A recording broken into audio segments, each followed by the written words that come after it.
Hi, guys. Today we're going to talk about radio play. And, in 2020, radio is still relevant. And I have to admit to you that I thought it would be long gone by now, but it's not. It's still a very effective way to reach a very large amount of people. The downside is it's extremely expensive and it can be a little difficult because it depends on how crowded radio is. The way that radio works is you hire an independent radio promotion person, and then that person leverages their relationships and their contacts to get you radio play at different radio stations. It's always easier to get radio play in the Southeast. It just is. It always has been. So if you start in the Southeast, that's an amazing region to actually start getting your radio play. For me, that's a wonderful thing because most of my clients were targeting the Southeast. And the reason we're targeting the Southeast is because you don't have to be super famous for fans to listen to your music and support your music, attend your shows, buy your merch. So you don't have to be a superstar. You don't have to be Jay-Z or Juice WRLD in order for fans to support you in the Southeast. You can be an up-and-coming artist and fans will embrace you. And that's what makes the South such a wonderful marketplace. If you have been watching all of my 2020 visions, you know that we are working a 5-hour driving radius around your location. So if you're based in Atlanta, that is Northern Florida, Alabama, Georgia, South Carolina, North Carolina, into Tennessee and Mississippi.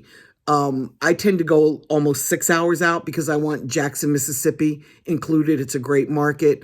And then that includes all the way to the Atlantic Ocean. And we work from Richmond south to about Tampa. So it's a little bit for my clients, and my clients all have bigger budgets. They work a little bit bigger of a target area. And the great thing about radio is that within the confines of the areas that I just told you, there's enough stations to get millions of audience on a song. When I go for radio, I make sure that I've got a foundation built. So I've already been working the song. I never take a song to radio that isn't already popping a little bit at radio, meaning in mix show. I do not usually go for mix show play. I usually go right for rotation, but there are some songs where it makes sense to go for mix show. And if you don't understand any of the terms that I'm using, please do the research to understand because that's important. At radio for rap, there's 3 different formats that kind of matter. Urban is the initial one that we like to hit, followed by rhythmic, followed by pop. Urban is music that's a little bit more street. So it's rap that isn't quite crossing over yet. Rhythmic is a little bit more rap that's crossing over. It's a little bit more melodic. It's a little bit more mainstream. And then pop, of course, is mainstream.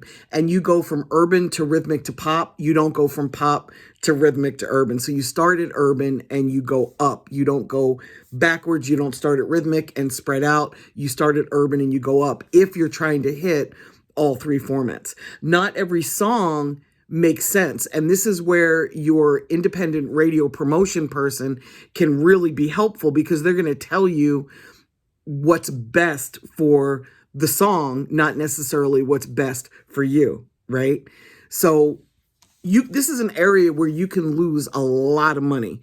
There's a lot of radio promo people out here that don't really grasp how to create a career for a rapper. They know how to break music at radio, but they don't necessarily know how to monetize an artist or do what's best for an artist. So you've got to hire somebody that really understands the entire process.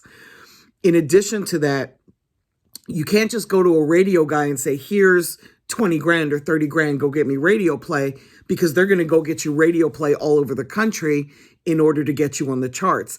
And that's not necessarily what you want in order to build a career. So you've got to work with somebody that understands working in just one region. You've got to be super clear about your expectations, because if they get you radio play all over the country, you're spinning in, the Pacific Northwest, you're spinning in the Southwest, you're spinning in the Northeast, you're spinning in the Midwest and the South.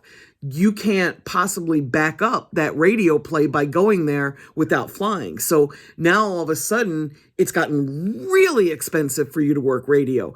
And as the shows start popping, because radio play does help lead to shows if your song is reacting, now you're getting shows in, you might have a show in Seattle, Washington on a Friday night and Miami, Florida on a Saturday night, and you've got to fly between those two markets. You could eat up your entire pay for the shows just traveling between the two cities. So I like to keep it as a 5 or 6 hour driving radius, because then the artist can physically make it to the shows, and you can put together a tour that strings together all the cities in a logical fashion.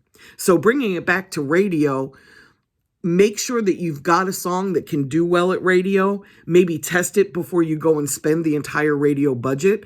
If you want to take a song all the way to #1 at urban radio, you can expect to spend anywhere between $100,000 to $175,000. I know you guys were really shocked when you saw Coach K say that at the Revolt event, but that's the reality of radio. And again, you're paying for relationships as well as those spins. So your radio promotion person, you can't just go to radio and say, here's $1,000, play my song. It does not work that way. Payola is illegal. So you've got to hire a middleman that's got the relationships with the radio stations to get your music played.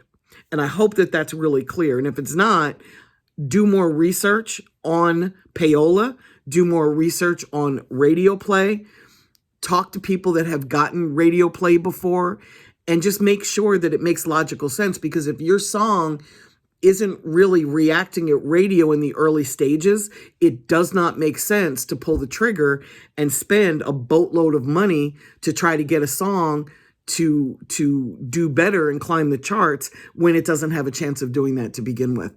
Again, this is an area where you can lose a lot of money very, very quickly. So please be careful in doing this.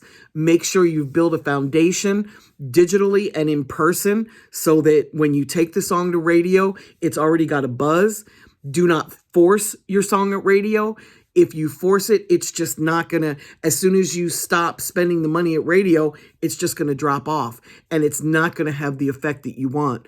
The effect that you want is reach and repetition. You want the penetration of your song in as many marketplaces as possible, but it's that repetition. It's when somebody hears your song over and over and over and over that it really starts to catch on. And again, it's okay to do it regionally. You would have to spend millions of dollars marketing and promoting a song if you were going to break it nationally. It's much better to break it regionally. It's kind of like what we did with Little Donald's Do Better. We had it really blazing in the Southeast to the point where he was doing shows every weekend. And then once you saturate the Southeast, that's when you can start building it, provided you've got the budget. That's when you can start building it into the Mid-Atlantic, into the Mid-South, into the Midwest, into the West Coast, into the Northeast. And it spreads pretty much just the way I just described it. It's sort of like a controlled fire. You spark it and then you let it spread naturally. And you just kind of fan the flames so that it spreads at a speed that you can work and that you can afford. Again, it's an area where you can lose a lot of money is radio. So make sure that your radio guy is super legitimate. Make sure you're very clear about what your goals are. And make sure you're going for radio at a time when radio is not overcrowded. Because if you're out here trying to compete with Def Jam and Interscope and Atlantic and Warner, when they're paying double bonuses or they've got a lot of singles at radio, it's the independents that are going to lose. because the radio stations are always going to favor major labels over indies. That doesn't mean you can't take your songs as high as possible. It just means that you've got to time it correctly. You've got to have the right team behind you. You've got to have the right song, and you have to already have an established buzz on this record. It's got to be blazing in the clubs. It's got to be blazing on the streets before you take it to radio. Okay, guys, I hope this was helpful. Go do more research, and thanks for listening. Bye.